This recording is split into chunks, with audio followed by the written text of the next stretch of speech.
Woolhouse family has been thrown around the world by earth-shattering upheavals. World War I and II, the Holocaust, a century-old thread linking 4 generations, from assimilation in and dislocation from Germany to integration in Australia, to immigration to Israel. My great-grandfather Leopold and his brother Oscar, they actually fought for Germany in World War I, and they were given an Iron Cross for their bravery. But then things changed, and they saw in the 30s with the rise of Nazism that it was time to leave. They got the last boat. My parents left South Africa in the 80s and they moved to Australia. And then about 10 years ago, I moved to Israel. Major Ben Woolhouse grew up in Australia. His choice to join the IDF is rooted in no small measure in his attachment to his family story.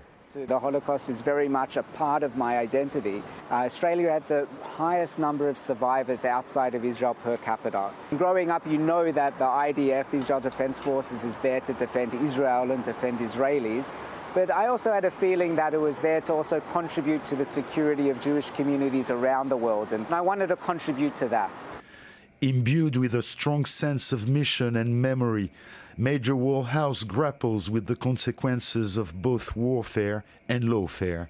These institutions, the United Nations, the International Criminal Court, came out after World War II, and a lot of them were based on our experience. The danger is that some of those institutions are being politicized, and specifically against Israel. And that's unfortunate because it puts at risk all the work that the international community did after World War II.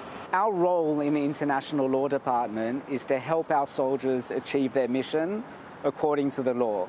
So that means what targets are lawful to attack, what weapons they can use. And Israel Defense Forces is a military that's committed to the rule of law, and the international law of war is very much deeply embedded in all aspects of our operations. And I think that's enough to make sure that we fight that like we need to, we defend our people like we need to, and we can also face ourselves in the mirror the next day.